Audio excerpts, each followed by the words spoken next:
सबसे पहले नमस्कार सबको। आज मेरा दूसरा क्लास है, क्लास 2।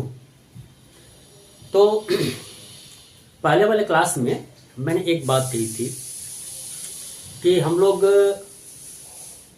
किसी भी चैप्टर को पढ़ने से पहले इकोनॉमिक्स में बेसिक कॉन्सेप्ट पढ़ेंगे।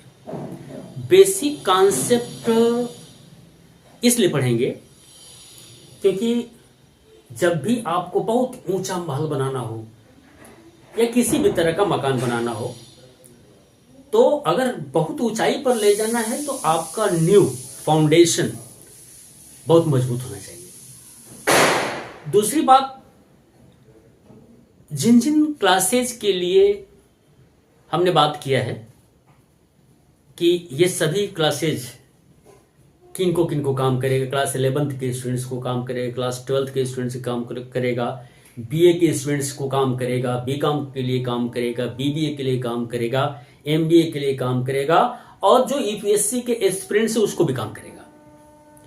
तो सबके लिए इसलिए कि किसी भी टर्म को अगर जानना होता है, किसी भी थियोरी को अगर जानना होता है अर्थशास्त्र में, इकोनॉमिक्स में, तो हर जगह किसी टर्म, किसी थ्योरी, किसी कॉन्सेप्ट को समझाने में बेसिक कॉन्सेप्ट का ही हम इस्तेमाल करते हैं, उन्हीं वर्ड्स का हम इस्तेमाल करते हैं। और जैसा कि मैंने कहा था कि बेसिक कॉन्सेप्ट का ही प्रोसेस चल रहा है, और बेसिक कॉन्सेप्ट यदि आपको समझ में आ गया, ये समझिए कि इसके बाद आपको कुछ समझने की आवश्यकता ही नहीं, क्योंकि आप पूरा सेंटेंस जब पढ़ जाते हैं ना, तो पढ़ने के बाद आपको लगता है कुछ तो समझ में आ रहा है, लेकिन कुछ ऐसा है जो नहीं, कुछ कंफ्यूजन है, लग रहा है कि नहीं कुछ गड़बड़ है। तो क्या गड़बड़ है? कुछ नहीं, उसमें कुछ टर्म ऐसा होता है जो बेसिक कंसेप्ट होता है, जिसकी जानकारी अधूरी होती है, पूरी नहीं होती। अगर होती तो फटाफट आपको समझ में आ जाता है।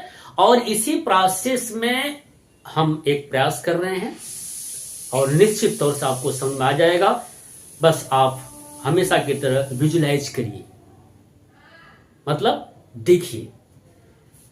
चलिए, तो पहले वाले क्लास में हम लोग पढ़े थे ग्रॉस डोमेस्टिक प्रोडक्ट, सकल घरेलू उत्पाद। उसमें हमने 4 बेसिक कॉन्सेप्ट का नाम लिया था। एक बार काउंट करा दें। उसमें पहला मैंने लिया था कि इस्तेमाल करेंगे हम लोग प्रोडक्ट का। कौन सा product? Final product, final goods. उस दिन मैंने आप लोगों को एक सिंपल मीनिंग भी बताया था। फिर मैंने कहा था उसके बाद हम लोग दूसरा एलिमेंट्स, दूसरा बेसिक कॉन्सेप्ट इस्तेमाल करेंगे, वो है डोमेस्टिक टेरिटरी। तीसरा अकाउंटिंग ईयर या सिंपल 1 ईयर। और चौथा मार्केट प्राइस और फैक्टर कास्ट। उस सिलसिले में आज हम पहला बेसिक कॉन्सेप्ट इलेबोरेट करेंगे, मतलब डिटेल में समझाएंगे, ताकि आपको कभी ना भूलें। तो इस basic concept of national income accounting में पहला हमने बेसिक कॉन्सेप्ट लिया, वो है फाइनल प्रोडक्ट। किसे कहते हैं? तमाम प्रोडक्ट है दुनिया में, तमाम गुड्स हैं, तमाम सामान है। कैसे पहचानेंगे कि किस प्रोडक्ट को, किस गुड्स को, किस आइटम को हम फाइनल कहेंगे? तो सभी बेसिक कॉन्सेप्ट में पहचानने का आपको एक क्राइटेरिया, एक फार्मूला बताएंगे, आप उस पर रख दीजिए। आता है तो उसके लाइन में है, नहीं है तो बाहर करो। बहुत चिंता करने की कोई विषय ही नहीं। एक जानिए, एकदम निश्चिंत रहिए, आप मस्त रहिए, मस्ती से पढ़ाई करिए, डर के बिल्कुल मत करिए, दौड़ दौड़े आपके पास आएगा। तो फाइनल प्रोडक्ट किसे कहेंगे? तो कोई भी प्रोडक्ट, कोई भी आइटम, कोई भी गुड्स, 2 लोग इस्तेमाल करेंगे। पहला कंज्यूमर और दूसरा प्रोड्यूसर।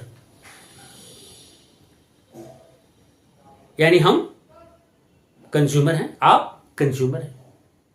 यानी आप किसी भी गुड्स का अगर इस्तेमाल करते हैं आप, यानी कौन कंज्यूमर, मैं, कौन कंज्यूमर, तो फाइनल प्रोडक्ट होगा। कर सकते हैं सर कोई, बिल्कुल भाई। एक गिलास पानी पीते हैं तो पानी आपके लिए क्या है, फाइनल प्रोडक्ट है। एक गिलास दूध पीते हैं तो फाइनल प्रोडक्ट है। एक सेव खाते हैं तो फाइनल प्रोडक्ट है। एक मिठाई खाते हैं तो फाइनल प्रोडक्ट है। बाइक चलाते हैं, फाइनल प्रोडक्ट है। रेफ्रिजरेटर का यूज करते हैं, फाइनल प्रोडक्ट है। इसका मतलब क्या, कोई भी गुड्स, कोई भी वस्तु जो आप इस्तेमाल कर रहे हैं, तो आप कौन है, कंज्यूमर, तो वो फाइनल प्रोडक्ट होगा। कोई पूछे तमाम गुड्स का नाम लेकर के, बताओ ये गुड्स क्या है, और उसमें कंज्यूमर का या प्रोड्यूसर का इस्तेमाल ना करे, तो आप कह सकते हैं कि पहले तो बताइए भाई साहब ये गुड्स का इस्तेमाल कौन करेगा, कंज्यूमर करेगा कि प्रोड्यूसर, कहता है कंज्यूमर करेगा, तो बोले फाइनल है, जैसा कि अभी मैंने बताया। तो ऐसे कंडीशन में जिस किसी भी गुड्स को कंज्यूमर यूज करता है, किसी रूप में यूज करे भाई, या सर्विस हो, ठीक है, मान लीजिए मैं आपको पढ़ा रहा हूं, है ना, और फाइनल प्रोडक्ट क्या है ये समझ में आपको आ रहा है, इसका मतलब आप मेरी सर्विस को आप यूज कर रहे हैं, आप कौन है, कंज्यूमर। तो ये जो मैं सर्विस दे रहा हूं ना, ये क्या है, फाइनल है। तो पहला ये कंज्यूमर के साइड से यही क्राइटेरिया है। और आप देखिए ऐसा नहीं, चलते फिरते जितने भी गुड्स हों, आप बिल्कुल मजाक के तौर पर कंज्यूमर रखते जाइए, रखते जाइए, रखते जाइए, बाद में आप अपनी एक्सरसाइज में चेक करेंगे ना, सब सही मिलेगा आपको, करके देखिए और फिर हमसे बात करिए। अब दूसरा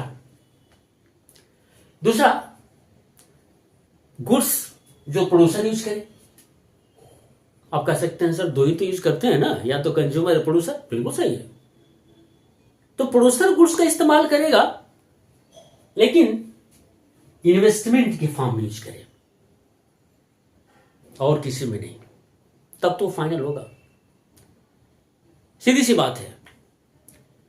इन्वेस्टमेंट के अलावा किसी और तरह से अगर वो इस्तेमाल करता है, यूज करता है प्रोड्यूसर, एकदम फाइनल नहीं है। और चाहे वो जो गुड्स हो, हमसे उससे क्या मतलब है, हमको तो पता करना है कि फाइनल है कि नहीं। एक समय में एक कॉन्सेप्ट पकड़ के आप रखिए, बिल्कुल आपके समझ में आ जाएगा, ठीक है। अब कहता है कि देखिए ये गुड्स है, मैं कहता है व्हीट, फ्लोर मिलर ने, यानी गेहूं से आटा बनाने वाली जो मिल है, उसने इस्तेमाल किया गेहूं का, आपसे बता दिया कि भाई वो तो प्रोड्यूसर है।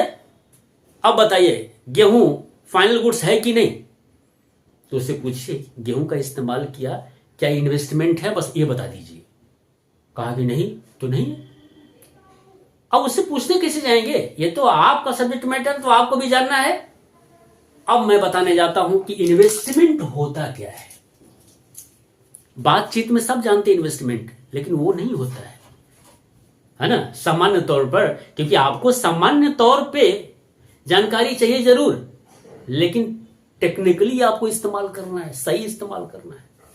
इसलिए इन्वेस्टमेंट मैं बता रहा हूं, और एक छोटा सा एग्जाम्पल देके बता रहा हूं। जानते हैं, example is the best way to understand any concept. उदाहरण से सब कुछ समझ में आ जाएगा, पूरी थियरी आ जाएगी उसमें।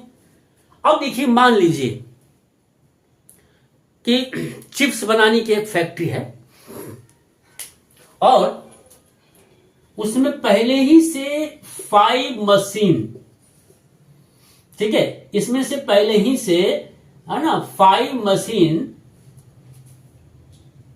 काम कर रही है। अब चिप्स बनाने की फैक्ट्री में 5 मशीन्स पहले ही से काम कर रही हैं, और पर डे, और सब कुछ उसमें जो लगता हो मिला करके, पर डे 100 किलोग्राम चिप्स का प्रोडक्शन होता है। लेकिन मार्केट में अगर डिमांड मान लीजिए 110 किलोग्राम का हो जाए, तो बाकी सभी चीजों के साथ क्या ये 5 मशीन 110 किलोग्राम चिप्स का प्रोडक्शन कर सकती है क्या? स्पष्ट है, बिल्कुल नहीं। तो आराम से कहेंगे सर 5 मशीन काम नहीं कर रही है, 5 मशीन से तो कम पड़ जाए, एक और मशीन खरीद के लाइए। तो मैंने एक और मशीन लाया, 5 पहले से चल रही थी, है ना। तो उस एक मशीन को मैं इस 5 मशीन में ऐड कर दिया। इस एक मशीन को हमने 5 मशीन में ऐड कर दिया। यही जो एडिशन है एक मशीन का, यही इन्वेस्टमेंट है। ये 5 नहीं है, केवल ये एक है, ये इन्वेस्टमेंट है। अब आप कह सकते हैं सर ये 5 क्यों नहीं है, अब फिर आगे बताएंगे, ठीक है। फिर भी कुछ समय के लिए बता देते हैं क्यों नहीं है। ये जो 5 मशीन है, ये 5 ये स्टॉक है। स्टॉक किस चीज का? स्टॉक है आपका कैपिटल गुड्स का। ये कैपिटल गुड्स का स्टॉक है, अरे ये इन्वेस्टमेंट नहीं है। और इसमें से आपने जो एडिशन किया, कितने मशीन का? एक मशीन का। यही एडिशन जो है एक मशीन का इन्वेस्टमेंट है। अब हमारे ख्याल से मामला स्पष्ट हो गया होगा कि किसी भी कैपिटल गुड्स की स्टॉक में अगर कोई भी अतिरिक्त आप कैपिटल गुड्स जोड़ दो, जो जोड़ोगे वही इन्वेस्टमेंट है। जिसमें जोड़ रहे हो वो नहीं है। जिसे कहते हैं ना बातचीत में कि भाई उसने इन्वेस्टमेंट किया है 5 ट्रैक्टर का, तो बातचीत में लगेगा अच्छा 5 ट्रैक्टर खरीदा है, तो इन्वेस्टमेंट नहीं। आप तो टेक्निकली पढ़ रहे हैं ना कॉमर्स, आप ये नहीं कहेंगे। आप कहेंगे अच्छा 5 मशीन है भाई, तो पहले से चल रहा था, उसकी वजह से जितनी खेती में सब कुछ उत्पादन हो रहा था उसके माध्यम से कुछ निकल रहा था। अगर उसको बढ़ाना हुआ होगा, वो 6ठा ट्रैक्टर खरीदा होगा ना, वो इन्वेस्टमेंट है। तो वास्तव में क्यों तो 5 क्या है भाई? तो 5 आप क्या बताओगे? वो 5 जो है स्टॉक ऑफ कैपिटल गुड्स है, कैपिटल गुड्स का स्टॉक है। कैपिटल गुड फिर बाद में बताएंगे, अभी एक समय में एक।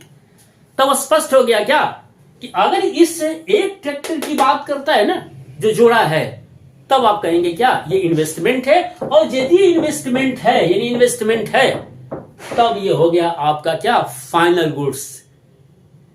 इस्तेमाल कौन किया? प्रोड्यूसर। किस रूप में? इन्वेस्टमेंट के रूप में। तो यदि इन्वेस्टमेंट के रूप में प्रोड्यूसर किसी गुड्स को इस्तेमाल करें ना, तो फाइनल होगा।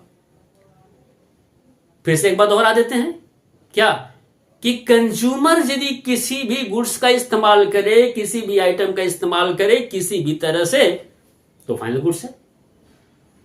और प्रोड्यूसर यदि इन्वेस्टमेंट के फॉर्म में किसी गुड्स का इस्तेमाल करे तो फाइनल है। तो आज स्पष्ट हो गया कि फाइनल गुड्स किसे कहते हैं, फाइनल प्रोडक्ट किसे कहते हैं, चाहे वो जो इस्तेमाल करे, कंज्यूमर या प्रोड्यूसर। ये आप रखिए। इसके बाद धीरे धीरे, जैसे मान लीजिए कि पेड़ है, पेड़ की जड़ से टहनी निकलती रहती है, इसी तरह से जितने भी टर्म एक एक करके आएंगे ना, बिल्कुल सिस्टमेटिकली आपके दिमाग में चलता जाएगा और सब कुछ आपको याद हो जाएगा। तो आज के लिए फाइनल गुड्स किसे कहते हैं ये हम लोगों ने क्लियर किया। जो डोमेस्टिक प्रोडक्ट हम लोग ग्रास डोमेस्टिक प्रोडक्ट पढ़ रहे थे, उसमें से 4 मैंने एलिमेंट बताया था, ये कंप्लीट हो गया। ठीक है, आप इस पर ध्यान दीजिए, आप देखते रहिए, भूलिए नहीं। और आपकी सुविधा के लिए बिल्कुल हर तरह से रेगुलर हर क्लासेस को सिस्टमेटिकली हम आपको प्रोवाइड कराएंगे। और फिर आगे तीसरे क्लास में आप देखेंगे नेक्स्ट वन बेसिक कॉन्सेप्ट। बहुत बहुत धन्यवाद आपको।